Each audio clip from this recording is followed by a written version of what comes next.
Hello. Today I am leaving you this live from a very beautiful late afternoon in Mallorca. It's about 22 degrees on this December 11th. And we've just been on a beautiful bike ride, so feeling quite elated actually. But yeah, I thought I would pop in and talk today about challenging the beliefs that don't serve you, limiting beliefs. And these are very, very typical for all of us. And specifically good girls, we of course have our own typical limiting beliefs. But I want to explore some of the insights that were shared recently in my Good Girls No More program, where the module 3 is called Rewrite Your Story.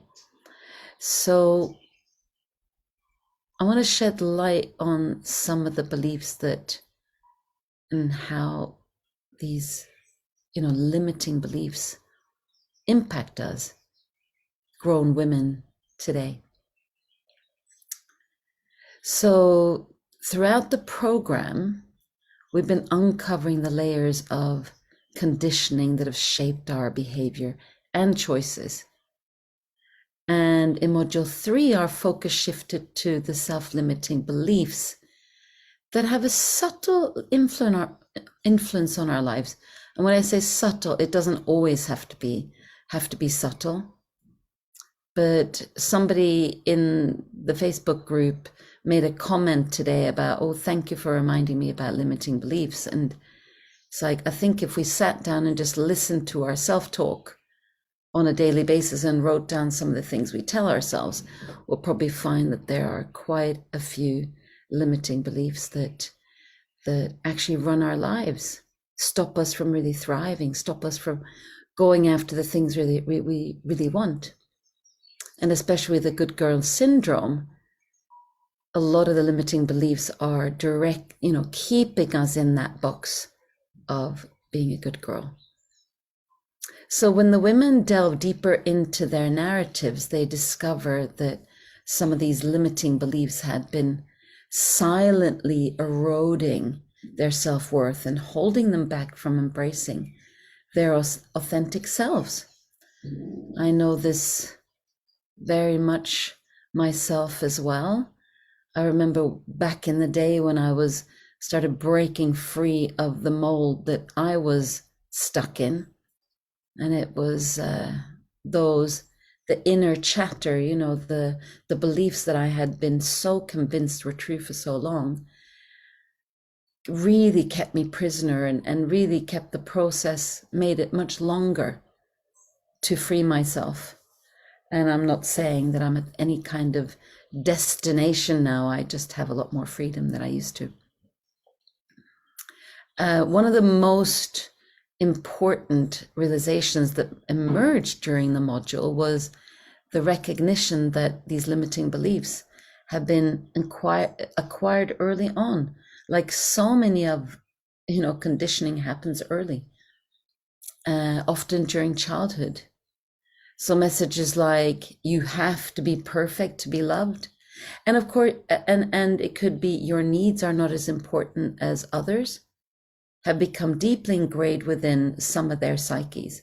And I want to also remind you that those kind of messages don't even have to be spoken. They can be they can be communicated covertly through the way you were treated, through the way that your caregiver spoke to you, for example. So it kind of sneaks in without you necessarily realizing it.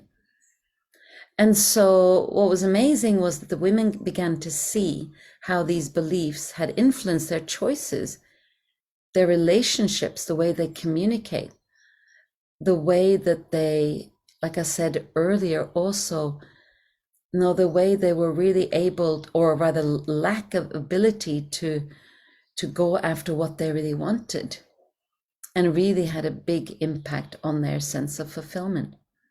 So throughout the program, we really use compassion a lot, and shining a compassionate light on these beliefs.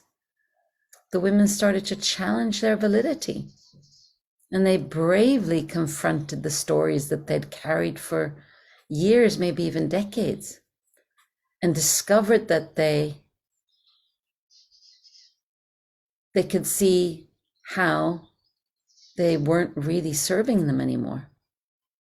So it was quite a profound process of rewriting the narratives from a place of self-compassion and empowerment, rather than from a place of, if I don't adhere, if I don't listen to those voices, I won't belong, I won't be loved. Because that is, the undercurrent from all of it, all the good girl syndrome. So the impact of rewriting these stories was tremendous. One woman reported that feeling like this renewed sense of self-worth. And whereas another one of the participants, she shared the sense of liberation. And I think she used the word shackles. So liberation from the shackles of her specific societal expectations. And they slowly started to embrace the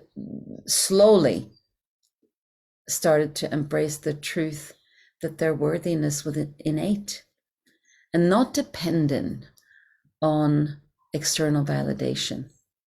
And it was such a joy to witness them stepping into their power and slowly, reclaiming little pieces of their authentic voices. And the thing is, as grown women, we often carry these beliefs without even realizing their influence on our lives. And as we were delving deeper, some of these women hadn't even realized some of the beliefs that they'd been carrying. It was so ingrained in them. So even just the process of identifying that they had these beliefs was already huge for some of these women. And when it's just so, it's almost like a veil, it's such a big part of your life that you don't even see it.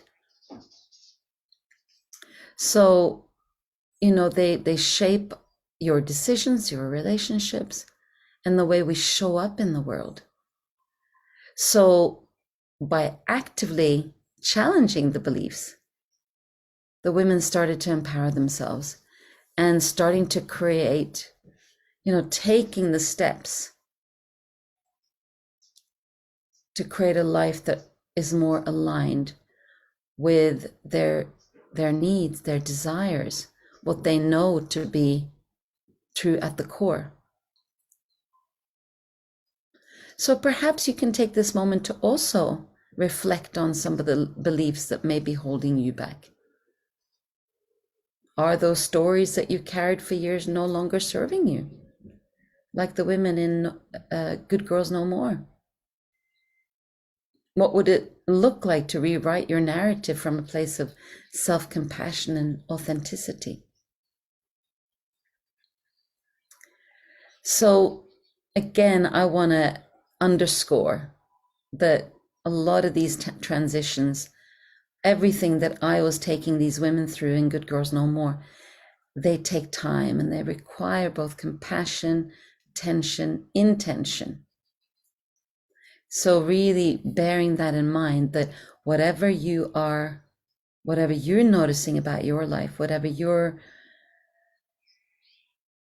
seeing as something that isn't serving you anymore, it takes some time, but often it starts with this one small step in the right direction, and then another and another. So with that, I'm going to finish off. Have a think about, for the next few days, just really paying attention to your internal dialogue. Write it down in your journal. Start noticing what you're telling yourself and then challenging them. Is this really true? Is it absolutely true? From my heart to yours, I wish you a beautiful rest of your week. Bye for now.